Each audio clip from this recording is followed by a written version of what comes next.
Shalom, wanita Allah yang membuat perubahan. Haleluya. Alkitab mengatakan ada wanita-wanita yang hidup dalam kebenaran. Tetapi ada juga wanita yang hidup di luar kebenaran. Keadaan zaman membuat kehidupan manusia bisa berubah. Wanita Allah, engkau bisa membuat perubahan, membawa jiwa-jiwa yang keluar dari jalurnya Tuhan, yang tersesat untuk kembali pada Tuhan. Jadilah terang, jadilah garam, saksi supaya wanita-wanita yang tersesat, yang terperosok, yang terantuk kembali kepada Tuhan. Dan kita akan melihat saat ini ada wanita yang di luar Tuhan, bagaimana kelakuan mereka, bagaimana sikap mereka, supaya yang salah kita bisa bawa kembali kepada Tuhan. Sekalipun engkau masih muda, wanita Allah, engkau bisa. Hari ini, saat ini, saya rindu semua wanita Allah dipakai untuk jadi terang, membawa kembali. Haleluya. Yang pertama kita akan melihat wanita yang dikatakan wanita jalang. Karena dikatakan wanita di luar kebenaran, Alkitab katakan wanita jalang. Di sini dikatakan perkataannya licin. Amsal 2 ayat 16 katakan, supaya engkau terlepas dari perempuan jalang, dari perempuan yang asing, yang licin perkataannya. Perempuan jalang, licin perkataannya. Bahkan Amsal katakan lebih licin dari mentega. Wow, begitu licinnya perkataan mereka, sehingga seringkali membuat laki-laki jatuh. Dan saya rindu hari ini, saat ini kita sebagai wanita benar-benar menjadi wanita yang membawa perubahan. Membuat perubahan untuk orang-orang yang percaya, yang jatuh, yang terantuk, supaya semuanya kembali kepada Tuhan. Dikatakan di Mazmur 55, lidah mereka, perkataan mereka lebih licin dari mentega. Haleluya. Dan saya percaya saat ini wanita Allah, engkau dipakai untuk mengembalikan. Dan dikatakan juga wanita jalang ini hatinya licik. Dan ini mereka itu perempuan sundal dikatakan. Sifat licik dan culas bisa dialami oleh setiap orang. Wanita Allah berjaga-jaga. Karena sifat licik culas bisa terjadi buat siapapun yang tidak berjaga-jaga. Yang hidupnya tidak memperhatikan kebenaran firman Tuhan. Jangan lengah. Tetap fokus pada kebenaran firman Tuhan. Karena saat ini banyak hal-hal buruk terjadi untuk menjatuhkan wanita-wanita Allah. Dikatakan dalam Markus 7 ayat 20 sampai 23. Mari kita sama-sama buka. Markus 7 ayat 20 sampai 23 dikatakan, katanya lagi, apa yang keluar dari seseorang, itulah yang menajiskannya. Sebab dari dalam, dari hati orang timbul segala pikiran jahat, percabulan, pencurian, pembunuhan, perzinahan, keserakahan, kejahatan, kelicikan, hawa nafsu, iri hati, hujat, kesombongan, kebebalan. Semua hal-hal jahat ini timbul dari dalam dan menajiskan orang.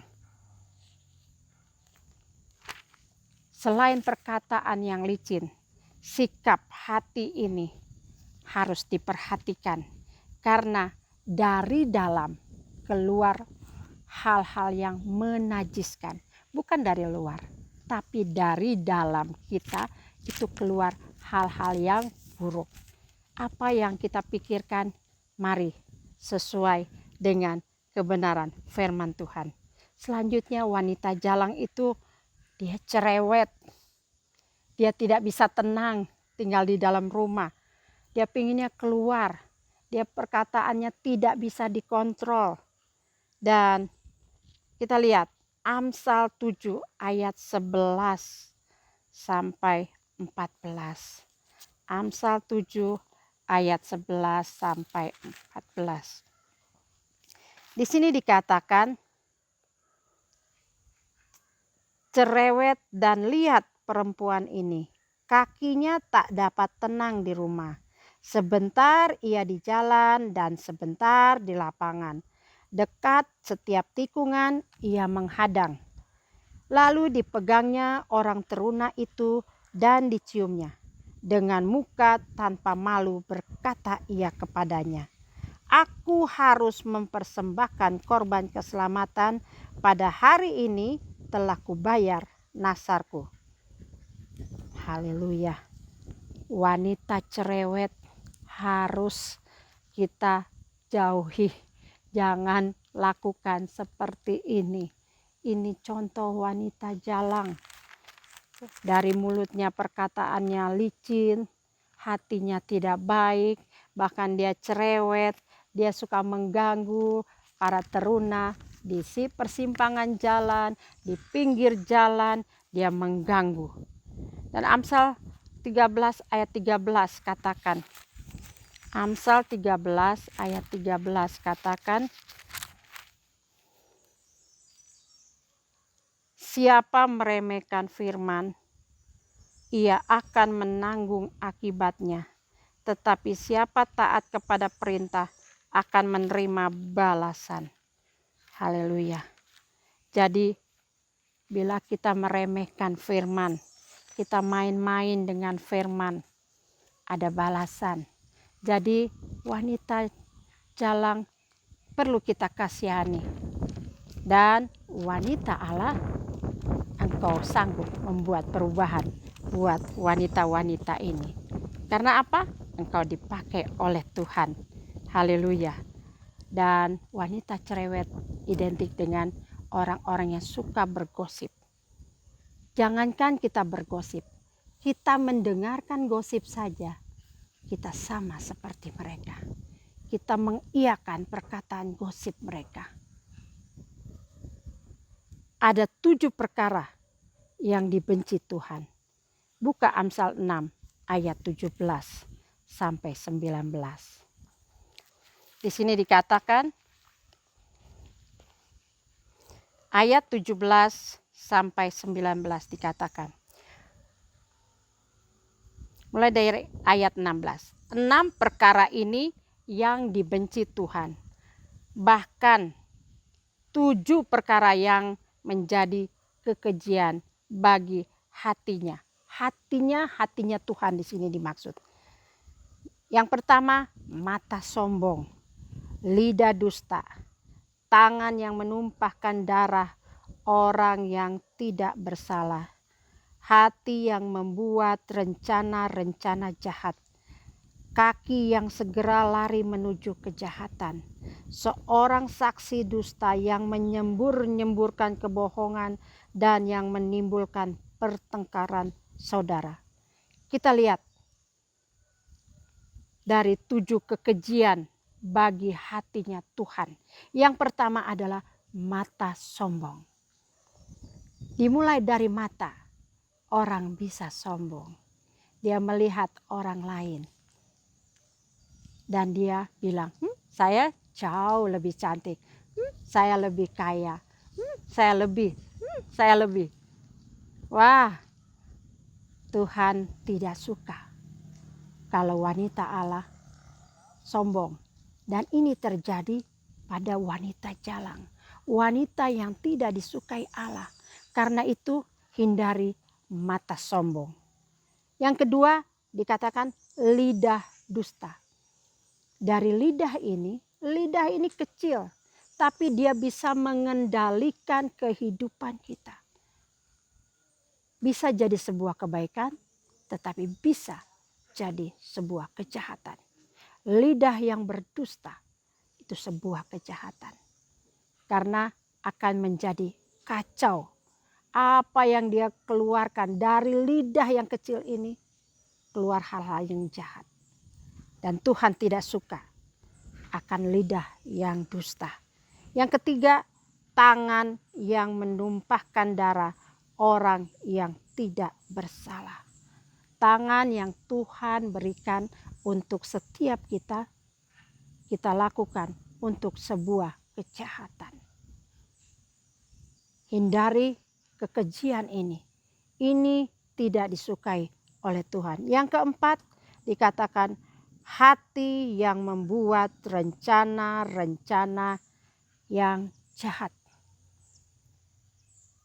Hati ini tidak ada yang tahu apa yang kita simpan di dalam hati kita. Tetapi Tuhan tahu isi hati kita yang paling dalam. Sekalipun tersembunyi, tidak ada yang ketahui. Sekalipun pasangan yang terdekat sekalipun, tidak ada yang tahu. Dan hati yang membuat rencana-rencana yang jahat. Jauhkan ini. Jangan sampai terjadi. Dan ini menjadi kekejian bagi Allah. Lalu yang kelima, kaki yang segera lari menuju kejahatan. Ada kejahatan, mau ikutan. Ada kejahatan, mau melakukan. Jauhi. Kaki ini segera dipakai untuk hal-hal yang baik. Cari jiwa. Menangkan jiwa. Gunakan kakimu. Karena kaki ini diberkati Tuhan. Diciptakan Tuhan untuk hal-hal yang baik. Dan yang keenam, seorang saksi dusta yang menyembur-nyemburkan kebohongan. Jangan jadi saksi dusta. Mengeluarkan kebohongan ke sana kemari. Menjadi sebuah kekacauan dalam lingkungan kita, dalam rumah tangga kita, sehingga bisa kacau. Dan yang ketujuh, yang menimbulkan pertengkaran saudara. Semuanya ini menjadi kekejian Tuhan. Bila kita memiliki mata yang sombong, lidah dusta, tangan yang menumpahkan darah orang yang tidak bersalah, dan hati yang membuat rencana-rencana jahat, kaki yang segera lari menuju kejahatan, seorang saksi dusta yang menyembur-nyemburkan kebohongan, dan yang menimbulkan pertengkaran saudara. Ini menimbulkan kekejian bagi Tuhan. Karena ketujuh hal ini Tuhan murka bila dilakukan. Karena itu ini dilakukan oleh wanita-wanita jalang. Wanita-wanita yang tidak melakukan kebenaran firman Tuhan. Hindari ini. Dan kita mau melihat selanjutnya. Wanita Allah yang perlu menjalin hubungan dengan setiap orang. Wanita Allah di mana dia akan buat perubahan. Dia punya kata-kata yang lemah lembut. Haleluya. Perubahan akan terjadi bila wanita Allah engkau mau dipakai Tuhan. Membantu orang-orang wanita lain yang dianggap jalang untuk kembali kepada Tuhan. Engkau akan membuat mereka berubah. Kata-kata yang licin, yang kasar, yang cerewet itu berubah jadi lemah lembut. Wanita Allah engkau memberi contoh lewat perkataan yang lemah lembut. Matius 5 ayat 5 katakan, berbahagialah orang yang lemah lembut karena mereka akan memiliki bumi. Haleluya. Perkataan orang yang lemah lembut akan memiliki bumi, kata Tuhan. Karena apa? Semua jadi sahabat, semua jadi saudara, dan semua menjadi berbahagia. Wanita Allah, engkau yang lemah lembut, engkau memiliki banyak orang yang mengasihimu. Haleluya. Dari mana kita belajar lemah lembut? Kita buka Matius 11 ayat 29. Ayat 29 dikatakan, "Pikulah kuk yang kupasang dan belajarlah padaku," pada Tuhan Yesus. "Karena aku, Tuhan Yesus, lemah lembut dan rendah hati, dan jiwamu akan mendapat ketenangan." Belajar lemah lembut dari Tuhan Yesus. Belajar lemah lembut, rendah hati daripadanya. Karena Dia Tuhan yang lemah lembut, Dia mengajarkan hal-hal baik untuk kita wanita Allah. Dan wanita Allah, dia memiliki hati yang tulus. Tadi dia punya perkataan lemah lembut, sekarang dia punya hati yang tulus. Haleluya. Bagaimana Ibrani katakan? Ibrani 10 ayat 25. Sini dikatakan, Ibrani 10 ayat 25 katakan, "Janganlah kita menjauhkan diri dari pertemuan-pertemuan ibadah kita, seperti dibiasakan oleh beberapa orang. Tetapi marilah kita saling menasehati dan semakin giat melakukannya menjelang hari Tuhan yang mendekat." Janganlah kita menjauhkan diri dari pertemuan-pertemuan ibadah. Janganlah kita menjauhkan diri dari kebaktian-kebaktian. Karena ibadah itu membuat kita jadi baik. Kita mendengar kebenaran firman Tuhan, kita melakukan kebenaran firman Tuhan, dan Tuhan katakan, jangan jauhkan setiap pertemuan-pertemuan ibadah. Hal itu baik adanya. Dan selanjutnya, ajarkan pengajaran sehat. Wanita Allah, engkau dapat mengajarkan pengajaran sehat. Kita buka Titus 2. Katakan dalam Titus, "Tetapi engkau beritakanlah apa yang sesuai dengan ajaran sehat." Beritakan apa yang sesuai dengan ajaran yang sehat. Wanita Allah, engkau bisa memberikan pengajaran yang sehat. Haleluya. Ayat ketiga dikatakan, "Demikian juga perempuan-perempuan yang tua, hendaklah mereka hidup sebagai orang-orang beribadah. Jangan memfitnah, jangan menjadikan hamba anggur, tetapi cakap mengajarkan hal-hal yang baik." Ayat 4, "Dan dengan demikian mendidik perempuan-perempuan muda mengasihi suami dan anak-anaknya. Hidup bijaksana dan suci, rajin mengatur rumah tangganya, baik hati dan taat kepada suaminya, agar firman Allah jangan dihujat orang." Haleluya. Ayat 6 katakan, "Demikian juga orang muda. Nasihatilah mereka supaya mereka menguasai diri dalam segala hal."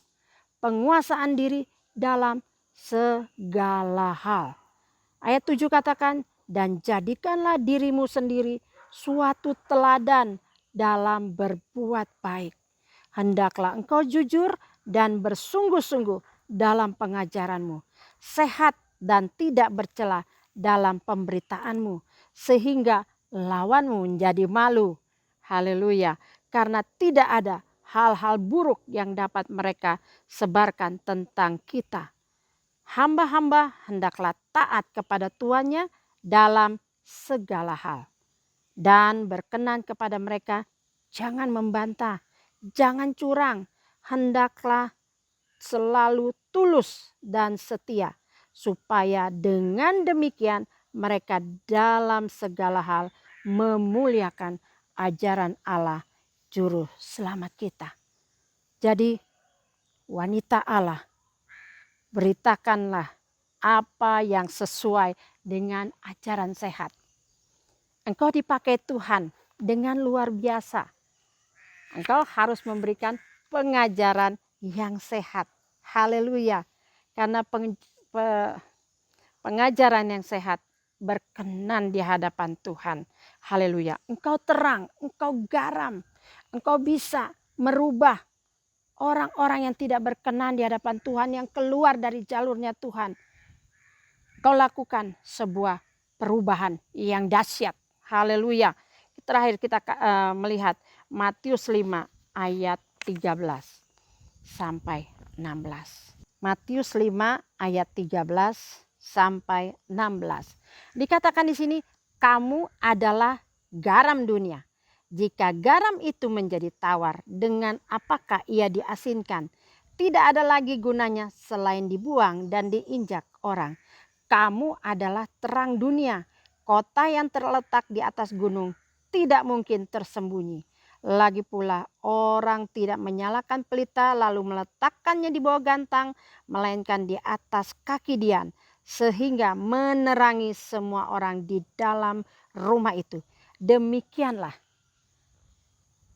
hendaknya terangmu bercahaya di depan orang, supaya mereka melihat perbuatanmu yang baik dan memuliakan Bapamu yang di surga. Wanita Allah di sini dikatakan kamu adalah garam dunia. Kalau dikatakan kamu adalah garam dunia, kamu sudah jadi garam. Bukan belum jadi garam atau kamu akan jadi garam, bukan. Kamu adalah garam dunia. Kamu harus bisa memberi rasa kepada lingkunganmu. Dan juga dikatakan kamu adalah terang dunia.